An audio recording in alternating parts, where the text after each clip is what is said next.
Hola opositores, bienvenidos a una nueva píldora justiciera. Soy Marta, como ya sabes si sigues este canal, y hoy te he preparado una píldora sobre el litisconsorcio, o mejor dicho, sobre la falta del debido litisconsorcio, que es una cuestión por la que me han preguntado en varias ocasiones mis alumnos y que seguro que a ti también te ha generado alguna duda. Hoy vamos a hablar del concepto de litisconsorcio, de los diferentes tipos de litisconsorcios que existen y además vamos a ver cómo se gestiona todo esto de la falta del debido litisconsorcio en el caso del juicio ordinario y en el caso del juicio verbal. Adivinarás que te estoy hablando de la jurisdicción civil, que es sobre la que va a tratar la píldora justiciera de hoy. Empezamos ya, no sin antes recordarte que te suscribas a este canal y que actives la campanita de notificaciones y así YouTube te avisará cada vez que haya una nueva píldora justiciera disponible para ti, que también va a venirte para preparar tu oposición a la Administración de Justicia.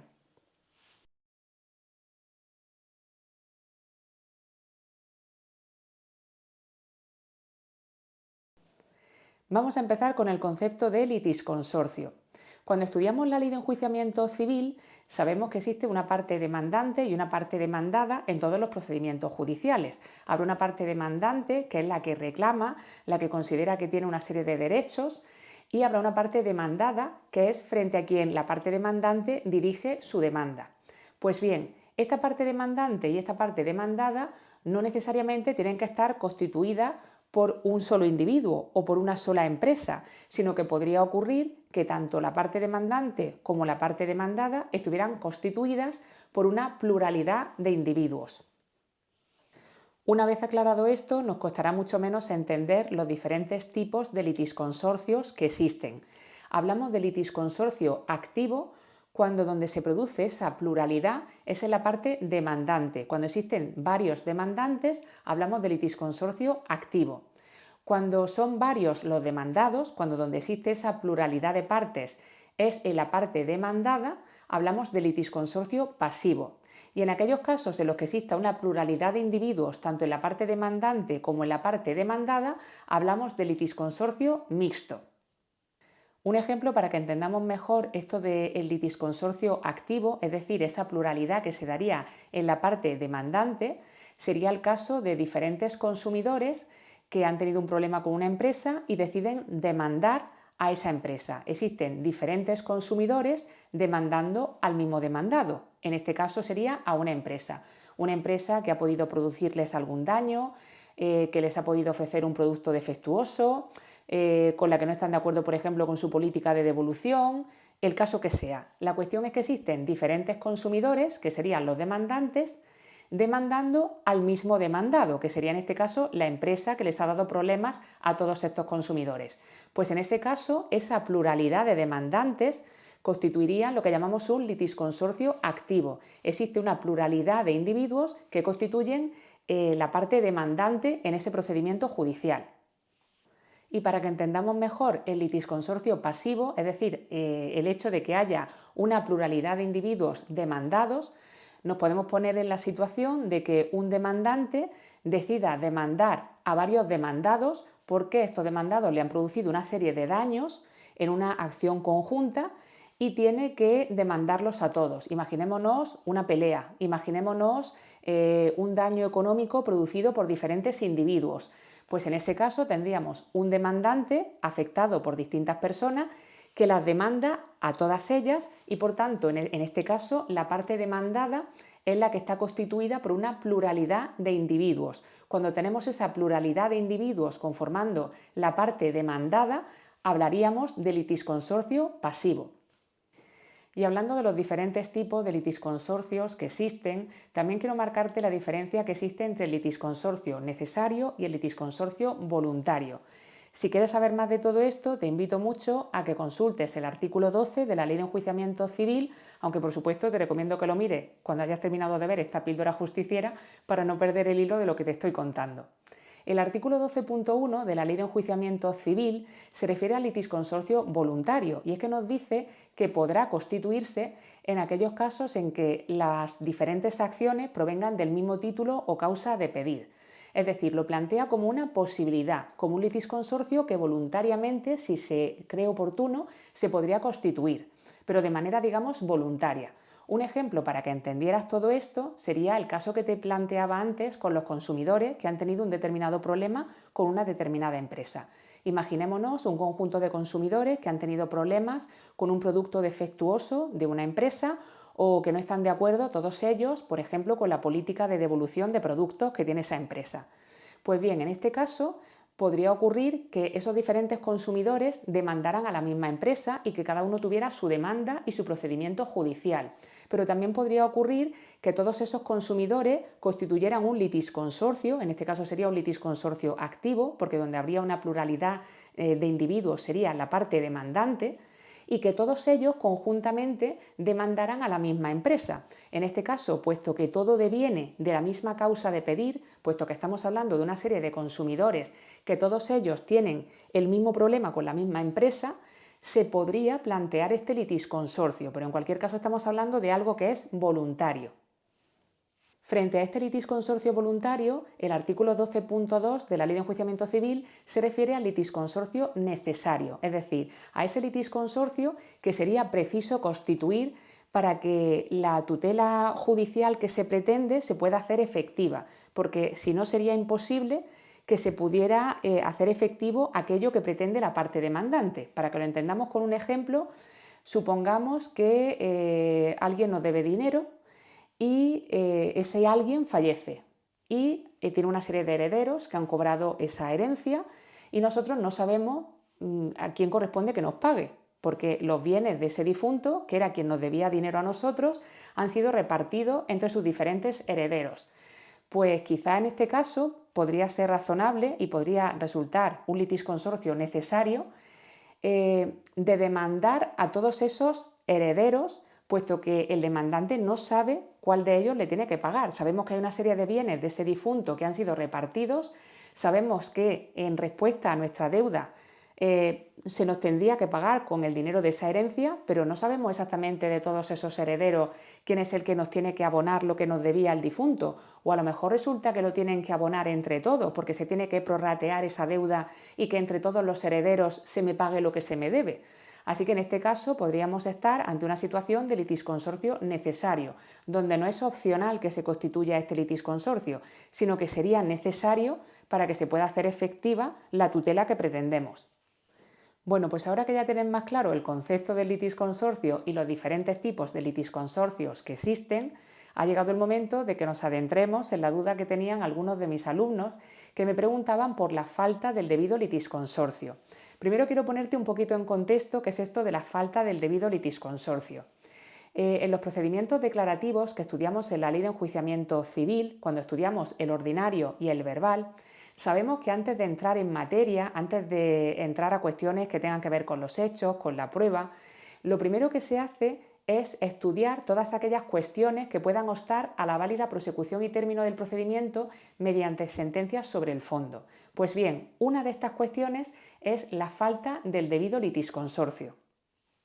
Me voy a referir primero a cómo se gestiona todo esto de la falta del debido litisconsorcio en el caso del procedimiento ordinario. Después te hablaré del procedimiento verbal.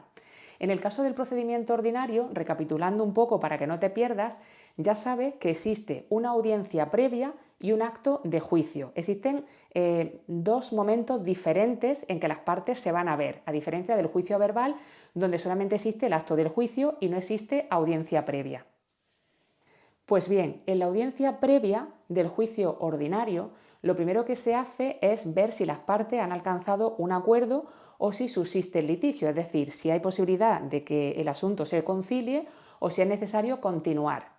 Pues una vez descartado el acuerdo entre las partes y antes de entrar en materia, lo que se hace con el tribunal es estudiar todas esas cuestiones que, como te decía antes, puedan obstar a la válida prosecución y término del procedimiento mediante sentencias sobre el fondo. Y una de esas cuestiones es precisamente la falta del debido litisconsorcio, que es algo que ha podido alegar el demandado en la contestación a la demanda. Recordemos que en el caso del procedimiento ordinario, una vez que al demandado se le da traslado de la demanda, dispone de 20 días para contestar a esa demanda. Y en su contestación puede hacer una serie de alegaciones sobre todo este tipo de cuestiones, entre ellas la falta del debido litisconsorcio. Podría ocurrir que el demandado en esa contestación a la demanda hubiera alegado la falta de debido litisconsorcio, es decir, considerara que además de él tiene que haber más demandados en ese procedimiento judicial, que él tiene que tener litisconsortes, que tiene que haber más demandados además de él, y podría ocurrir que el demandante, vista la contestación de la demanda, estuviera de acuerdo. En ese caso de que el demandante esté de acuerdo con el demandado en estos términos, ¿qué es lo que ocurrirá? Pues que el demandante deberá acudir a la audiencia previa con escrito dirigiendo la demanda frente a esos nuevos demandados y con copias para esos nuevos demandados, y en ese caso se suspenderá la audiencia previa y se emplazará a esos nuevos demandados para que contesten a la demanda. De esa manera, en principio, se suspende la audiencia previa, puesto que tenemos que dar traslado de la demanda a esos nuevos demandados. Donde viene el problema es cuando el demandante no está de acuerdo con esa alegación de falta de debido litisconsorcio, es decir, cuando considera que no tiene por qué haber nuevos demandados y que la demanda está correctamente dirigida. En ese caso, lo que hará el tribunal será oír a las partes en esa audiencia previa y se pronunciará. Será el tribunal quien decida si ese litisconsorcio procede o no procede. Nos dice el artículo 420 de la Ley de Enjuiciamiento Civil, esto te lo indico a efectos de test, que en el caso de que la cuestión sea muy compleja y no pueda decidir el tribunal en la propia audiencia previa sobre el litisconsorcio, sobre si es conveniente o no es conveniente, lo que podrá hacer es, por auto, resolver esta cuestión en los 5 días siguientes a la terminación de la audiencia previa, y esta audiencia previa continuará para sus restantes finalidades. ¿Y qué ocurrirá cuando el tribunal decida? Bueno, pues el tribunal resuelve que el litisconsorcio es necesario y que está de acuerdo con esa alegación del demandado de que tiene que haber más demandados en ese procedimiento judicial. Lo que hará será otorgar a la parte demandante un plazo no inferior a 10 días para que presente copias de la demanda dirigidas a esos nuevos demandados. ¿Y qué ocurrirá cuando la parte demandante deja pasar el plazo sin haber dirigido esa demanda frente a esos nuevos demandados? Pues en este caso se decidirá el fin del procedimiento por auto y se acordará el archivo definitivo de las actuaciones. Bueno, pues ahora que ya sabemos cómo se resuelve toda esta cuestión de la falta del debido litisconsorcio en el caso del juicio ordinario, me voy a referir al juicio verbal. Como ya sabes, en el caso del juicio verbal no existe audiencia previa, por tanto solamente existe un acto que es el acto del juicio, y en ese acto se aunan todos esos acontecimientos que en el caso del juicio ordinario se repartían entre la audiencia previa y el juicio. Así que en el caso del juicio verbal, en un solo acto tienen lugar todos esos acontecimientos. Por tanto, el acto del juicio empieza intentando la conciliación de las partes y una vez descartado el acuerdo, se pasa a estudiar todas esas cuestiones que puedan obstar a la válida prosecución y término del procedimiento mediante sentencia sobre el fondo, entre las cuales se encuentra esta falta del debido litisconsorcio. El tribunal, en el caso del juicio verbal, actuará de la misma manera que hemos explicado en el caso del juicio ordinario, es decir, escuchará a las partes y en caso de que crea oportuno constituir ese litisconsorcio y sin embargo la parte demandante no esté de acuerdo, lo que hará será concederle a esa parte demandante un plazo para que lo constituya y en caso de que no lo constituya, en caso de que no dirija la demanda frente a esos nuevos demandados, por auto se archivará el procedimiento y se terminará este procedimiento judicial.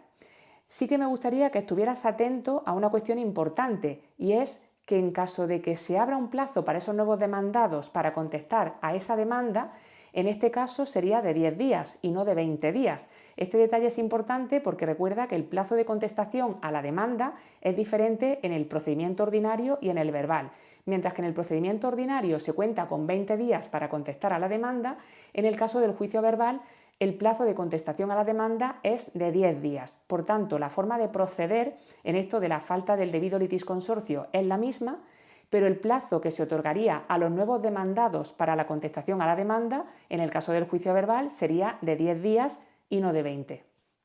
Bueno, opositores, pues espero que os haya quedado muy claro con esta píldora justiciera de hoy todo esto de la falta del debido litisconsorcio, que os haya quedado claro el concepto y también cómo se gestiona todo esto en los procedimientos declarativos, en el juicio ordinario y en el juicio verbal. Ya sabéis que me encanta leeros, así que si me queréis dejar por aquí abajo un comentario sobre este contenido, sobre las dudas nuevas que os han podido surgir viendo este vídeo o sobre algún aspecto que queráis que tratemos en este canal, yo estaría encantada de leeros. Ya sabéis que me encanta saber cuáles son esas partes del temario, esos artículos, esas leyes que se resisten un poquito, y ya sabéis que atendemos con bastante frecuencia vuestras peticiones sobre aquellos aspectos que os están preocupando un poquito y que los tenemos muy en cuenta a la hora de elaborar contenidos para este canal. Y hablando de ayudarte, también por aquí abajo tienes mis datos de contacto, así que si quieres que sea yo quien te acompañe en este proceso de conseguir tu plaza como funcionario a la Administración de Justicia, no lo dudes y ponte en contacto conmigo. Nos quedan algunos meses todavía para el examen oficial, podemos aprovecharlos muy bien y que sean muy productivos, así que no lo dudes. Y ya sabéis lo que decimos siempre desde este canal, el esfuerzo es inmenso, la recompensa será eterna. Hasta la próxima píldora justiciera.